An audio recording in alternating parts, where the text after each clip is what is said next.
He said I could find the other unicorns. But where? And his horns are the horns of a wild ox. I could never leave this forest, but I must know if I am the only unicorn left in the world.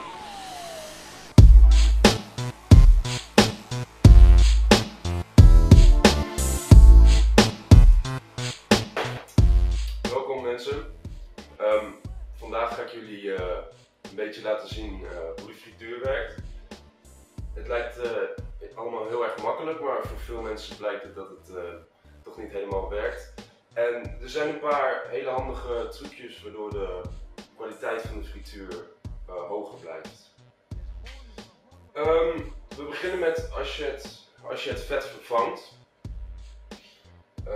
Zoals bekend steek je één oven heel hoog op. Wanneer het vet eruit is, kook je water met soda om hem schoon te krijgen en laat je dat leeglopen. Hierna is het zo dat de meeste mensen de frituur op een hoge stand laten staan en daarna het vet erin gooien. Nou is het zo, frituurvet is nogal een delicaat spul, al ziet het er niet altijd zo uit. En het is beter om, als je in deze kast de knop hebt van welke stand je hem opzet, om hem dus op 4 te zetten of op 3. Dan het vet erin te doen en vervolgens hem weer op 8 te zetten, zodat het vet langzamer heet wordt, waardoor de kwaliteit van het vet beter blijft.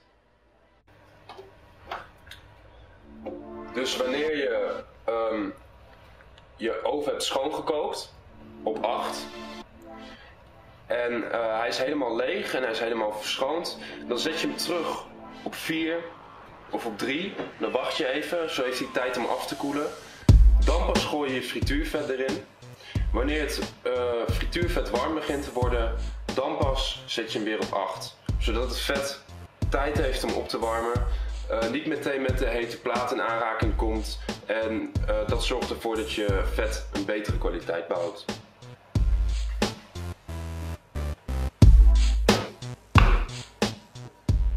Wanneer je de frituur verschoond hebt, dan gaat het meestal om één kant. Wat wil zeggen dat je één kant hebt die een klein beetje troebel is en één kant die heel erg helder is. Dan maakt het met het voorbakken van het patat niet zoveel uit. Kun je beide gebruiken. Maar als je 's avonds aan het werk bent, is het belangrijk om de schoonste frituur voor de patat te gebruiken. Dit heeft te maken dat patat heel erg gevoelig is voor het vet. En als je gewoon de schoonste daarvoor gebruikt, dan krijg je heldere patat die beter is van smaak. Heb je bijvoorbeeld een bitterbal of een vegaburger of kaasstengels, dan doe je die in de frituur die je nog niet hebt verschoond. Wanneer de frituur waarin je patat bakt troebel aan het worden is, dan verschoon je de frituur waarin je bitterballen hebt gebakt en vervolgens wissel je weer van kant. Dit moet je altijd volhouden en probeer dat ook constant te doen, want voor de bitterbal maakt het niet zoveel uit. Die blijft in kleur vaak hetzelfde als het vet ietsje troebeler is. Maar voor patat maakt het heel erg veel uit, zowel in smaak als in de kleur ervan. Het ziet er gewoon netter en lekkerder uit als je het in super schoon vet bakt.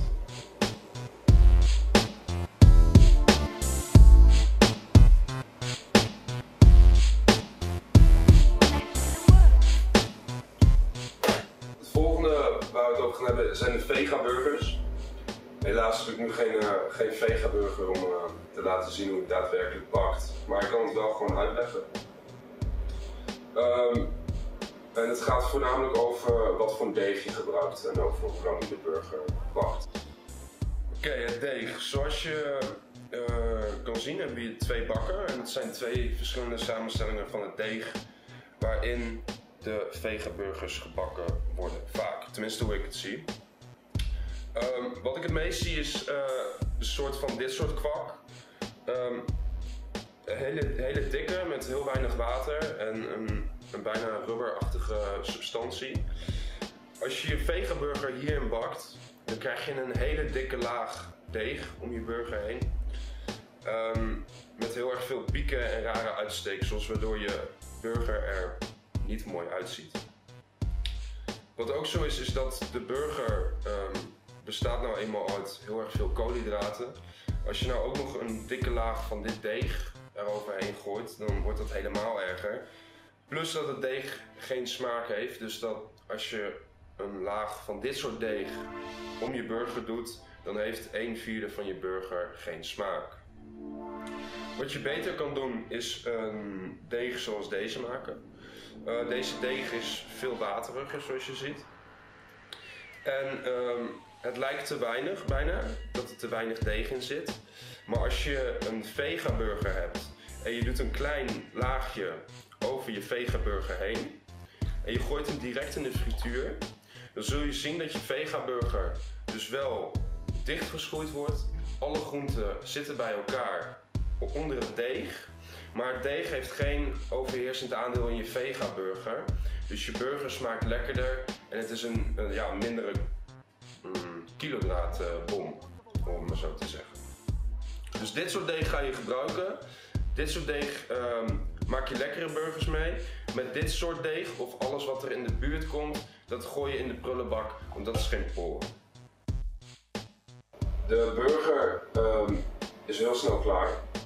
Het voorbakken gebeurt vaak te lang.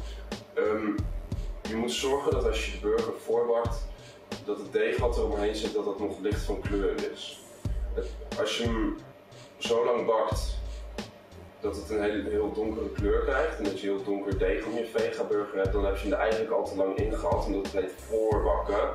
En het afbakken doe je dus pas 's avonds en dan zorg je dat hij die lekkere kleur krijgt.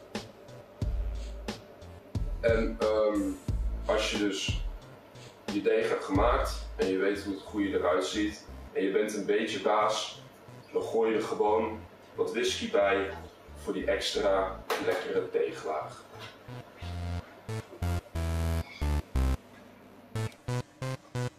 Dit is blindbakken met Sebastian.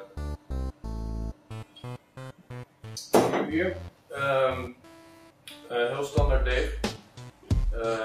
Dat staat vaak in je recept, dan kun je gewoon nazoeken, dat is heel makkelijk. Ik ga jullie laten zien hoe je het deeg het beste blind kan bakken en ook hoe je je springvorm het beste kan bekleden. Ik heb hier het oppervlak bestoven met bloem en ik ga nu eerst beginnen met het uitrollen van het deeg. En dat doe je door niet alleen het oppervlak te bestuiven met bloem, maar ook een beetje de bovenkant. En ook de deegroller, want anders blijft het deeg pakken aan de roller.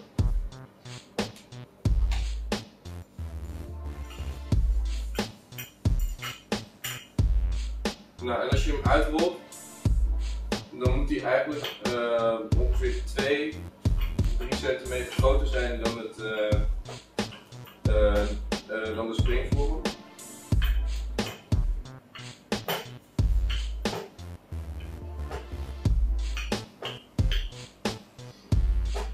En perfect hoeft hij niet te zijn, dat moet wel goed. Oké, dat is het deeg. De springvorm bekleden is ook iets heel erg simpels. Je neemt 1 bakpapiertje en die doe je tussen de springvorm en je scheurt de zijkanten af, want als je die niet afscheurt dan wil het nog wel eens in de fik vliegen in de oven. En zo neppen.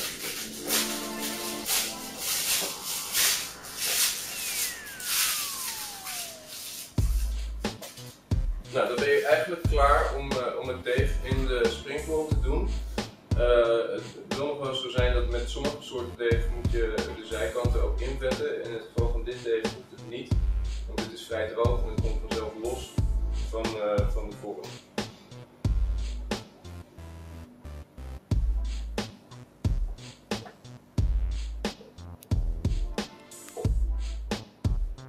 Dus nu ga je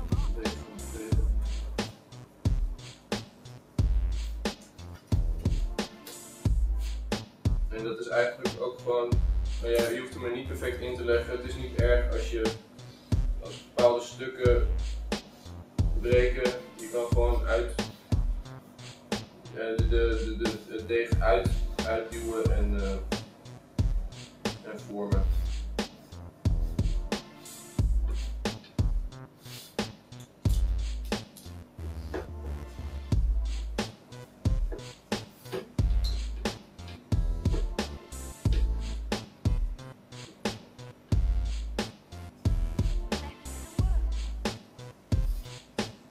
Zien jullie het een beetje aan?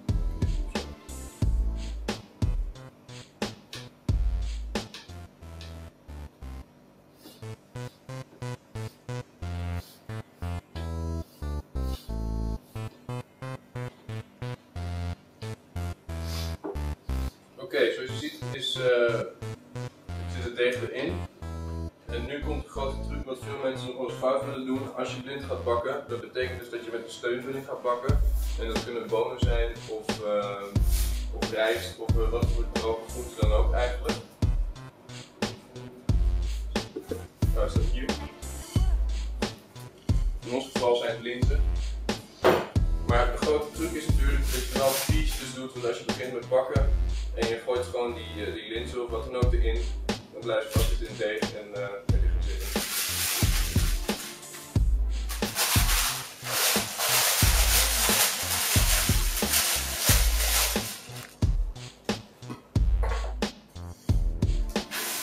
Linzen erin.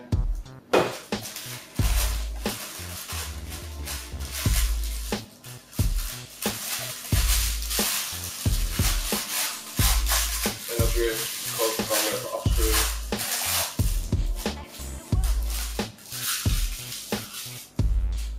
En dat is je blinde bakvulling en zo gaat hij de oven in. That's it.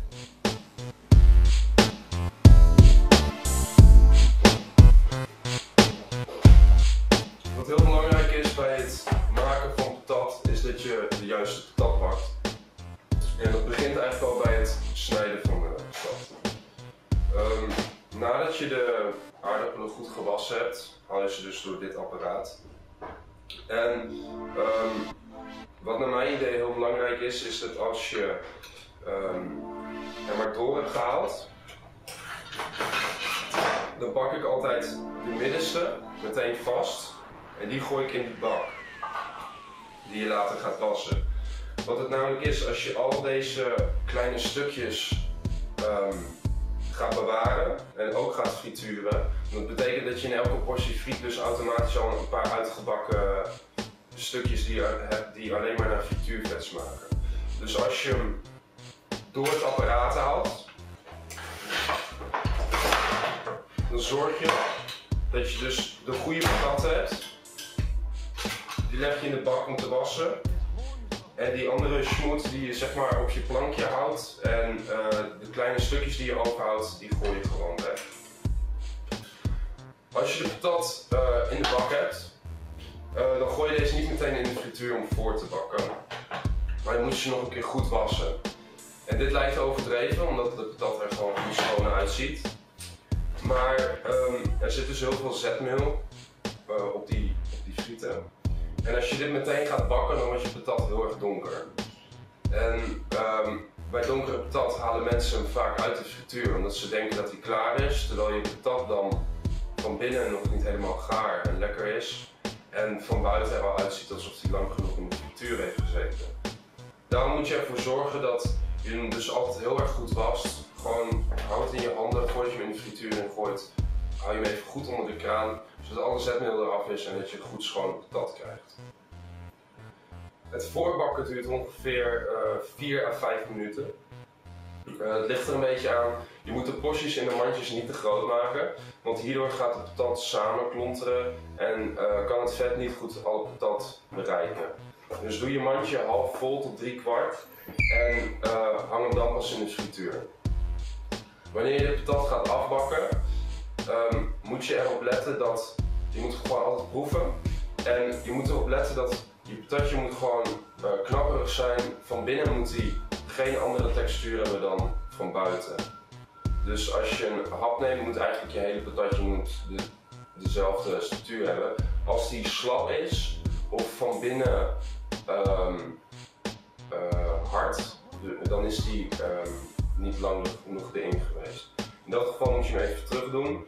En hierbij is het dus ook weer belangrijk dat je het schone vet gebruikt, omdat je dan die verkleuring tegengaat, waardoor je patatje iets langer kan bakken, iets knapperiger wordt, zonder dat je hele zwarte donkere patatten krijgt.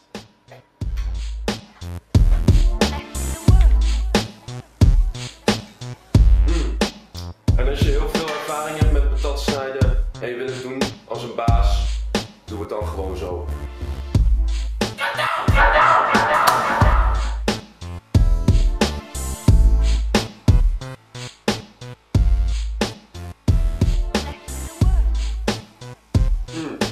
En als je een beetje baas bent en je hebt ervaring met patat snijden, dan kun je het ook zo doen.